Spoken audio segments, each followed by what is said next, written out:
존경하는 국민 여러분, 그리고 사랑하는 당원 동지 여러분, 국민의힘 강릉 출신의 권성동 국회의원입니다.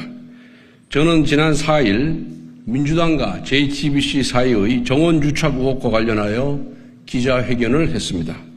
당시 저는 6월 25일 JTBC가 단독 보도한 소위 해병대 골프 모임 추진 단톡방과 관련하여 중요한 사실을 폭로했습니다. 해당 단톡방에는 민주당 김광준 의원의 보좌관 출신이자 박정훈 대령의 변호인이며 지난 총선 당시 민주당 서대문구 경선에 참여한 적이 있는 김규현 변호사가 있었습니다. 김규현 변호사는 사건의 변호인이 마치 제3자인 것처럼 가장하여 사건과 관련된 내용을 JTBC에 전달했습니다. 또한 JTBC는 이 모든 사실을 알면서도 사건과 전혀 무관한 제3자의 제보인 것처럼 보도했습니다. 이로 인해 도이치모터스 주가 조작 공범 이종호와 김건희 여사가 마치 결탁이라도 하여 최상병 사망 사건의 외압을 행사하였다는 거짓 의혹을 일파만파로 키웠습니다. 이처럼 김규현 변호사는 사건의 변호인, 제보자, 방송인의 1인 3역을 하며 의혹의 불을 지폈고 민주당과 좌파 언론은 이를 전략적으로 활용하고 있습니다. 저는 오늘 이 자리에서 언론에 공개되지 않았던 또 다른 진실을 말씀드리겠습니다. 지난 6월 25일 JTBC 단독 보도에 등장한 소위 해병대 골프 모임 추진 단톡방에는 도이치모터스 주가 조작 공범 이종호 씨와 김규현 변호사가 있었습니다. 그리고 여기에는 중요한 사람이 한 명 더 있습니다. 바로 전직 대통령 경호처 출신 송호종 씨입니다. 송호종 씨는 박근혜 정부 당시 음주운전으로 징계를 받았고 문재인 대통령 정부 당시 명예퇴직을 하였습니다. 또한 송호종 씨는 단톡방 참여자들에게 임성근 사단장과 골프 모임을 제안한 인물입니다. 그런데 임성근 사단장을 운운하는 송호종 씨는 지난 2021년 3월 더불어민주당 이재명 전 대표의 팬클럽인 그래도 이재명의 대표 발기인이자 안전분야 자문단으로 참여했습니다. 또한 송호종 씨는 지난 대선 당시 더불어민주당 이재명 후보의 경호 책임자이기도 했습니다. 어제 저녁인 16일 JTBC는 송호종 씨와 익명의 공익신고자와의 통화 녹취를 단독으로 보도했습니다. 지난해 8월 9일, 즉 2023년 8월 9일 녹취된 통화에 따르면 송호종 씨는 임성근 전 사단장의 사퇴를 만류했습니다. 그리고 올해 6월 녹취된 통화에 따르면 임 전 사단장의 구명 로비 의혹 대상으로 김용현 대통령실 경호처장을 언급했습니다. 이 통화의 당사자는 송호종 씨고 공익신고자는 김규현 변호사로 추정됩니다. 차라리 제가 JTBC에 묻겠습니다. 단독 보도 녹취에 등장한 공익신고자가 김규현 변호사가 맞습니까? 아닙니까? 또 다른 등장인물인 송호종 씨의 과거 이력을 알았습니까? 몰랐습니까? 만약 공익신고자가 김규현 변호사가 맞고 송호종 씨의 과거 이력을 알았다면 JTBC는 제보 공작의 공범입니다. 그리고 김규현, 송호종 녹취록이 맞다면 이것은 김만배 신앙림 녹취록과 본질적으로 같습니다. JTBC는 두 사람이 민주당과 밀접하게 관련된 사실을 은폐한 채 마치 제3자인 것처럼 방송을 내보내서 국민의 인식을 호도하고 있기 때문입니다. 국민 여러분, 소위 임성근 사단장 골프 모임 추진 단톡방의 대화 주동자 3명 중 2명은 민주당 관계자이고 나머지 1명은 사기 전과자입니다. 그리고 이들은 2023년 3월 포항으로 함께 여행을 다녀올 만큼 돈독한 사이였습니다. 문제의 단톡방에 정작 임성근 전 사단장은 없었습니다. 그 대신 민주당 대통령 후보의 경호 책임자와 민주당 국회의원 선거 경선 참여자가 있었습니다. 제보 공작을 의심할 수밖에 없습니다. 정원 유착을 지적할 수밖에 없습니다. 민주당 편 인사들이 단톡방으로 의혹의 불씨를 지폈고 민주당은 이 불씨에 기름을 퍼부었습니다. 지금 민주당은 탄핵 청원 청문회를 강행하는 등 대통령 탄핵 분위기 조성에 안간힘을 쏟고 있습니다. 그리고 최상병 사건을 탄핵의 도구로 악용하려고 합니다. 그리고 최상병 사건을 탄핵의 도구로 악용하려고 합니다. 민주당에 묻습니다. 이재명 전 대표를 비롯한 민주당 국회의원들은 이번 제보공작 사건과 관련하여 송호종 전 경호관 그리고 김기현 변호사와 단 한 번도 교감한 적이 정말 없습니까? 만약에 민주당이 이들과 교감한 것이 사실이라면 이것은 사기 탄핵 게이트입니다. 안타까운 최상병의 죽음을 정쟁으로 그리고 탄핵으로 비화하기 위해 민주당이 자기 편 사람들을 제3자인 것처럼 이용하고 거짓 의혹을 일파만파 키운 것이기 때문입니다. 민주당은 조작과 공작으로 점철된 정치 사기를 여러 차례 해왔습니다. 김태호 사건에는 짜깁기한 녹취록이 있었습니다. 김만배, 신앙님 사건에는 조작된 녹취록이 있었습니다. 그리고 이번에는 조작된 녹취록에 단톡방까지 동원했습니다. 2023년 8월 9일 박정훈 대령이 자신의 입장문을 공개했습니다. 그리고 사기 탄핵 게이트 주범자들의 녹취 파일 역시 2023년 8월 9일 같은 날 제작되었습니다. 김기현 변호사와 송호정 전 경호관은 거짓과 허세를 일삼았던 사기 전과자를 이용하여 비극적인 사고를 자신들의 출세 수단으로 활용한 것입니다.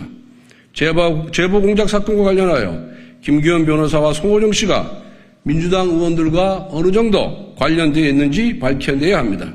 만약 민주당이 이들을 이용해 탄핵을 시도한 것이라면 이것은 사기 탄핵 게이트입니다. 당장 국정조사부터 시작해야 합니다. 전당대회 후보자들 역시 민주당의 사기 탄핵 게이트를 분쇄할 보관을 당원 동지들과 국민께 소상히 밝혀야 합니다. 저 역시 제보 공작의 실체는 물론 민주당과 어느 선까지 또 언제부터 기획했는지 진실을 밝히는 데 최선을 다하겠습니다. 감사합니다.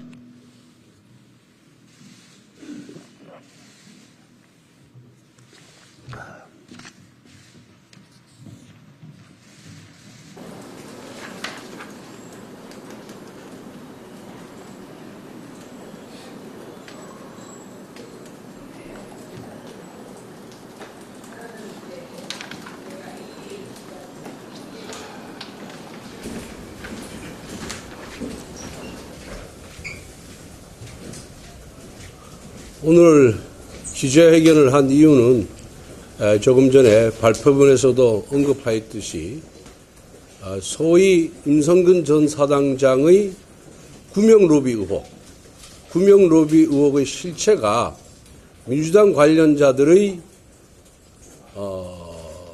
그 단톡방과 민주당 관련자들의 의사소통 과정에서 나온 것에 불과하고 아무런 실체가 없는 것이다.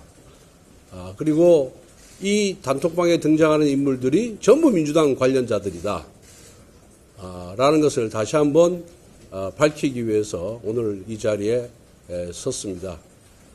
민주당은 과거에도 이런 공작에 아주 능한 집단이었습니다. 김대엽 병풍 사건도 그렇고 김만배 신앙님 사건도 그렇고 이번에 제보 조작 정원 유착 사건에서도 보는 바와 같이 자기들끼리 서로 말을 주고받고 마치 그것이 사실인 것처럼 언론을 통해서 보도를 함으로써 많은 국민들로 하여금 오해를 하게끔 만들었습니다. 저도 마음만 먹으면은 우리 편끼리 하루에도 100편의 단톡방을 만들 수 있고 100편의 그런 사건을 조작할 수가 있습니다. 예컨대 뭐 이재명 전 대표가 어떻게 했었다. 민주당이 어떻게 했었다. 민주당 국회의원들이 뭐 어쩌고 저쩌고 뭐 누구누구로부터 돈을 받았다라. 이런 거를 지나가듯이 충분히 얘기할 수 있습니다. 그런데 JTBC는 이 사람들이 신호를 다 알고 있었어요.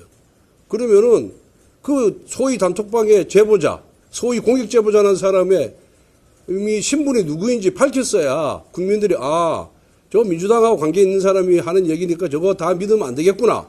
이렇게 인식하게 만들어야 되는데 공정 언론, 수준 높은 언론을 지향하는 JTBC가 왜 그런 사람들과 같이 놀아났는지에 대해서 저는 정말로 이해할 수가 없고 안타깝다 이렇게 생각하고 있습니다.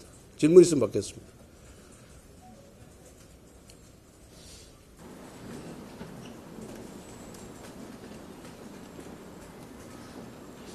이와 관련해서 JTBC 상대로 원중위에 제소를 하신다든지 조치를 하실 계획이십니까? 그 부분에 대해서는 지금 법률 검토를 하고 있고 법률 검토가 나올 경우에 어떻게 조치를 할 것인지에 대해서는 좀 더 검토를 하도록 그렇게 하겠습니다. 고발하실 생각도 있으실까요? 그래서 그것도 법률 검토가 끝나봐야 저희들 조치 내용이 결정되리라 이렇게 생각하고 있습니다. 배제하고 있지는 않습니다. 예. 그리고 이 문제는 정치인 권성동, 국회의원 권성동 개인이 혼자서 대처할 문제가 아니고 이것은 당 차원에서 이제는 좀 더 접근을 하고 당 차원에서 이 문제를 문제 제기를 함으로 인해서 정말 공정한 언론 환경이 조성이 되고 그리고 정치권과 언론이 유착하는 것을 막는 계기로 만들어야 된다 이렇게 생각하고 있습니다. 의원님 그러면 김기현 씨가 의도를 가지고 녹취록을 언론사에 제공한 거를 넘어서 그 대화방 자체나 그 대화방에서 주고받은 내용도 이제 의도를 가지고 처음부터 조작이 됐다 이렇게 보시는 거예요? 글쎄, 그 부분은 이제 앞으로 조사를 해봐야 알겠습니다만은 만약에 본인들이 실명을 떳떳하게 밝히고 처음부터 그렇게 보도를 했다 그런다면은 저희들이 의심할 이유가 전혀 없겠죠. 그렇지만 처음부터 김기현 변호사는 자신의 신분을 숨긴 채 제3자인 것처럼 언론 인터뷰에 응했고 그것도 JTBC에서 그런 사실 알면서도 보도를 했어요. 그러다가 제가 1차 폭로를 하니까 갑자기 김기현 변호사가 공익신고를 합니다. 저는 공익신고 호소인이라고 보거든요. 처음부터 신고를 하는 공익신고를 해야 되는데 그 녹취록을 그 단톡방 내용을 인지하고 입수한 지가 얼마나 오래됐는데 갑자기 공수처에다가 자기가 공익신고를 한 공익신고인이다. 그러니까 더 이상 내 실명을 거론하지 마라. 이러면서 이제 숨어버렸어요. 그럼 누가 봐도 이 경위도 의심스러울 뿐만 아니라 그 단톡방 내용조차도 좀 의심스러운 것이 아닌가 이렇게 의심할 만한 그런 소지가 있다 이렇게 보고 있습니다. 그리고 중요한 거는 그 소위 말하는 그 이종호 씨, 그 도이치모터스 주가 조작 사건의 공범인 이종호 씨가 그 내용을 전면적으로 부인했고 김건희 여사와 아무런 관련도 없고 전화번호도 모르고 연락한 지가 10수년이 지났다. 이렇게 언론을 통해서 밝혔거든요. 그 하나만 봐도 그 단톡방의 내용이 얼마나 허위이고 허술하고 그리고 아무런 의미가 없는 것이 저는 바로 드러나는 것이다 이렇게 보고 있습니다.